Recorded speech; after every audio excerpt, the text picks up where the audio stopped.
Sa totoo naman po, inaamin ko na ito pagkansela ng aking passport, lumiit ang aking daigdig dahil malilimitahan ang aking movement.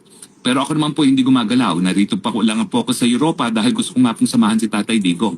Hindi naman po ako lumilipit-lipat. Dito lang ako, tabi ako ni Tatay Digong dahil ang aking pangako ay samahan siya hanggang huli. At kahit anuman po mangyari sa akin, hindi naman po ako lalayas ng Europa hanggang hindi nakakaalis dito si Tatay Digong. Di ko lang po alam kung ako talaga ay pwedeng manatili dito sa dahig na katabi niya mismo na araw-araw katabi niya.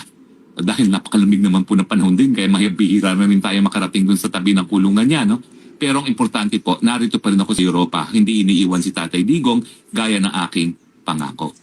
Sa mga kaibigan, well, for the record, nakatanggap po ako ng court decision na aking sasampahan ng motion for reconsideration. So dapat po hindi pa kanselado ang aking pasaporte. At alam naman po ng Department of Foreign Affairs yan dahil may mga abogado naman sila na nag-a-advise na hindi naman automatic ang decision ng korte. No? Meron po yung motion for reconsideration.